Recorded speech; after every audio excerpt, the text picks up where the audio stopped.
Hello दोस्तों, स्वागत है आपका अपने यूट्यूब चैनल फिजिक्स मंडी पे। तो आज के इस वीडियो में हम केमिस्ट्री के बारे में जानेंगे।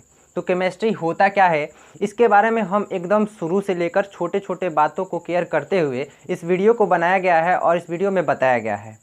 तो दोस्तों जानेंगे केमिस्ट्री का हिंदी क्या होता है। तो केमिस्ट्री का हिंदी रसायन विज्ञान होता है। क्या होता है? रसायन विज्ञान होता है। और इस रसायन विज्ञान को हम रसायन शास्त्र भी कहते हैं। क्या कहते हैं? रसायन शास्त्र कहते हैं। तो दोस्तों केमिस्ट्री को हिंदी में कहते हैं रसायन विज्ञान। क्या कहते हैं? रसायन विज्ञान कहते हैं। केमिस्ट्री शब्द की उत्पत्ति कैसे हुई है?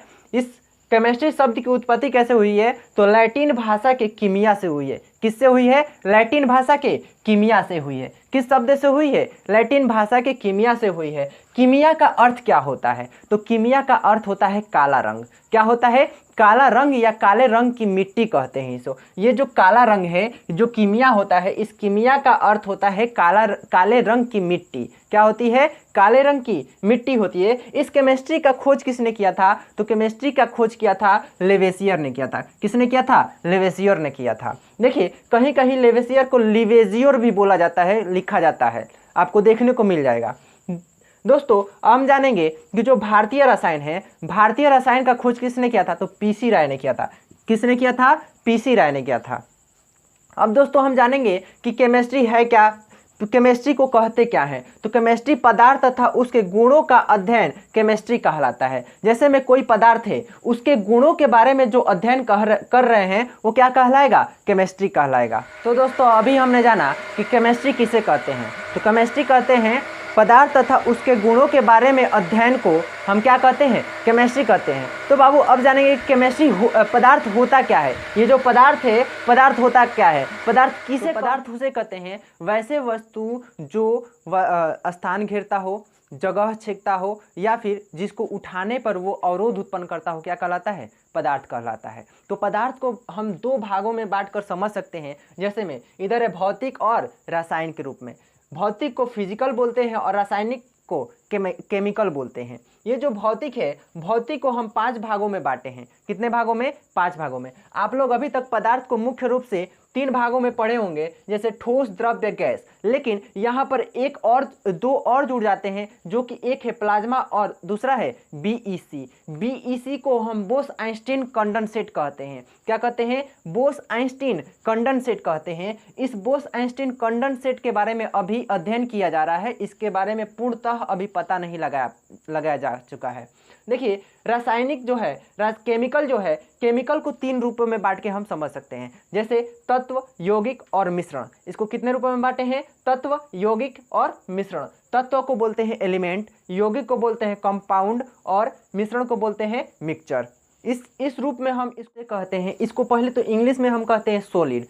द्रव्य को बोलते हैं लिक्विड, गैस को बोलते हैं गैस ही बोलते हैं, और प्लाज्मा को प्लाज्मा बोलते हैं, और जो ये बीसी है इसे बोलते हैं बोस-आइंस्टीन कंडेंसेट। तो ठोस का परिभाषा होता है जिसका आयतन और आकार निश्चित होता है, वो क्या कहलाता है? ठोस कहलाता है। जिसका आयतन निश्चित हो तथा आकार अनिश्चित हो, द्रव्य कहलाता है। गैस किसे कहते हैं? जिसका दोनों ही अनिश्चित हो। जैसे आयतन और आकार दोनों ही अनिश्चित रहेगा, क्या कहलाएगा? गैस कहलाएगा। क्या कहलाएगा? गैस कहलाएगा। और ये प्लाज्मा और जो बीईसी है, ये जो 2 पदार्थ हैं, ये इन तीनों से एकदम भिन्न होते हैं। कैसे होते हैं? तो भिन्न होते हैं। अगर हम प्लाज्मा को लगभग 6000 डिग्री सेल्सियस या फिर इससे भी अधिक अगर गर्म करेंगे तो हमको प्लाज्मा का एक रूप प्राप्त होगा। उसे ही हम क्या कहेंगे? प्लाज्मा कहेंगे। जैसे में आपने देखा होगा कि लोहा को जब गर्म किया जाता है, अगर अधिक गर्म किया जाए, बहुत ही अधिक गर्म कर दिया जाए, तो वो एक लिक्विड का रूप ले लेता है। लिक्विड का रूप ले लिया, जो वो लिक्विड का रूप लिया है वही क्या कहलाता है? प्लाज्मा कहलाता है। क्या कहलाता है? प्लाज्मा कहलाता है। वैसे ही ये जो बीईसी है, बोस-आइंस्टीन कंडेंसेट है, अगर हम किसी पदार्थ को एकदम ठंडा किए, बहुत ज़्यादा ही ठंडा कर दिए, और ठंडा करने के बाद जो पदार्थ प्राप्त होगा वही हमारा क्या होगा? बोस-आइंस्टीन कंडेंसेट कहलाता है। क्या कहलाएगा? बोस-आइंस्टीन कंडेंसेट कहलाएगा। जैसे में हम ये एक मार्कर ले लेते हैं। ये मार्कर जो है, इसका आकृति क्या है? एकदम निश्चित है। क्या इसको कहीं छोड़ेंगे, ऐसे छोड़ दिए और ये उठा, तो क्या इसका आयतन और आकार बदला? नहीं बदला। ये एक प्रकार का क्या है? ठोस है। वैसे ही ये जो द्रव्य होता है इसका क्या होता है, आयतन तो निश्चित होता है लेकिन आकार अनिश्चित होता है। द्रव्य को अगर हम किसी स्थान पे गिराते हैं तो उसका जो आकार होता है एकदम बदल जाएगा, लेकिन उसका आयतन एकदम निश्चित रहेगा। उसके आयतन में किसी प्रकार का कोई परिवर्तन नहीं होगा, वो क्या कहलाएगा, द्रव्य कहलाएगा। वैसे ही आपका गैस जो होता है, गैस इन दोनों से और भिन्न होता है। कैसे कि ये इनका जो है कि एक का तो आयतन निश्चित है और एक का दोनों निश्चित है, लेकिन इसमें दोनों अनिश्चित होते हैं। जैसे में हम एक गमला ले लिए, कोई गमला ले लिए और इसमें क्या करें, हम गैस डाल दीजिए, इसको बंद करके गैस डाल दिए। जब गैस डालेंगे तो ये चारों तरफ फैल जाएगा, यानी कि इसका आकार अनिश्चित है, ये इसका आकार चारों तरफ फैल जाएगा। अगर हम उसी गैस को थोड़ा से और बड़े गमले में डालें तो यही गैस पूरे इसमें भी पूरा का पूरा फैल जाएगा, यानी कि इसका आकार जिस बर्तन में डालेंगे उस बर्तन का ये हो जाएगा। तो दोस्तों ठोस द्रव्य गैस को समझ गए। अब हम जानेंगे प्लाज्मा, BEC। तो प्लाज्मा किसे बोलेंगे, यानी कि जिसको अधिक टेम्परेचर देकर उसको लिक्विड के रूप में ला दिया जाए वो क्या कहलाएगा, प्लाज्मा कहलाएगा। और किसी पदार्थ को एकदम अधिक ठंडा कर दिया जाए और ठंडा करने के बाद जो रूप उसका प्राप्त होगा वो क्या कहलाएगा, BEC कहलाएगा। अब दोस्तों ये तो क्लियर हो गया। अब हमको पढ़ना है केमिकल होता क्या है। तो केमिकल को हम 3 रूप में बांट कर समझ सकते हैं। कौन कौन, तत्व, यौगिक और मिश्रण। तत्व, यौगिक और मिश्रण। तत्व को हम इंग्लिश में बोलते हैं एलिमेंट,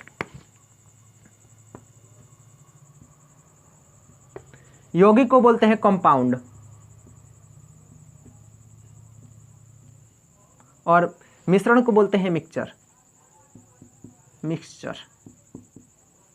कहलाएगा, तत्व कहलाएगा। जैसे में सोना, चांदी या फिर और भी पदार्थ होते हैं, लिथियम हो गया, ये सभी तत्व क्या है, एक एलिमेंट होते हैं। क्या होते हैं, एलिमेंट होते हैं। ये सभी के सभी एक ही परमाणु से मिलकर बने होते हैं। इनमें किसी जैसे कोई दूसरे प्रकार का परमाणु नहीं होता है, इनमें एक ही प्रकार का परमाणु होता है, इसलिए इसे क्या कहते हैं, एलिमेंट कहते हैं। इसका परिभाषा हम कह सकते हैं, वैसे पदार्थ जो एक ही तत्व से, एक ही परमाणु से मिलकर बने होते हैं उसे क्या कहते हैं, एलिमेंट कहते हैं। जैसे में हम हाइड्रोजन, हीलियम, लिथियम, ऐसे और भी सारे जो जितने भी तत्व पीरियोडिक टेबल में आ जाते हैं वो आपके क्या कहलाएंगे, आपके तत्व कहलाएंगे। क्या कहलाएंगे, तत्व कहलाएंगे। इसमें किसी भी प्रकार का मिलावट नहीं है, इनमें किसी भी प्रकार का मिलावट नहीं है। और वैसे ही जो यह हमारा यौगिक है, यौगिक में क्या होता है कि इन्हीं तत्वों से मिलकर एक यौगिक बनता है। क्या बनता है, इन्हीं तत्वों से मिलकर एक यौगिक बनता है, वही अब हमारा क्या कहलाएगा, कंपाउंड कहलाएगा। जैसे में हम NaCl को ले लेते हैं।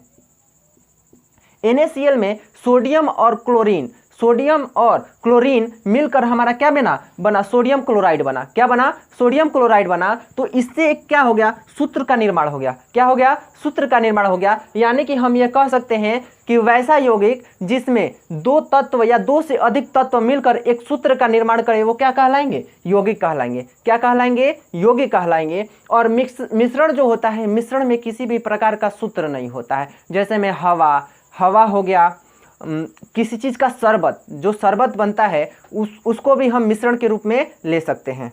जैसे कोई 2-3 पदार्थ मिला दिए और उसको आसान विधि से अलग ना किया जा सके, वो क्या कहलाएगा, मिश्रण कहलाएगा। जैसे में आप लोग दाल बनाए होंगे, दाल जो बनता है, दाल जब बन जाता है तो क्या उसमें से किसी पदार्थ को अलग किया जा सकता है, नहीं किया जा सकता है। तो वो एक प्रकार क्या है, मिश्रण है। और जब दाल बना तो क्या दाल का सूत्र बनेगा, दाल का सूत्र नहीं बनेगा। तो दाल एक प्रकार का क्या है, मिश्रण है। हमारा जो हम लोग जो हवा जो होता है वो क्या है, एक मिश्रण होता है। क्या होता है, मिश्रण होता है। तो दोस्तों इस प्रकार से हमारा इतना टॉपिक ख़त्म हुआ और अगला वीडियो कुछ दिनों में आएगा, उसको देखिए। और जो भी दिक्कतें हुई हो इस वीडियो में आप उसको कमेंट करके पूछ सकते हैं, हम उसको सॉल्व करने का एकदम प्रयास करेंगे। दोस्तों आज के लिए इतना ही। अगर वीडियो अच्छा लगा हो तो लाइक, शेयर, सब्सक्राइब ज़रूर करें और अपने मित्रों के भी पास भेजें कि वो लोग इस वीडियो को देखें और समझ सकें। धन्यवाद।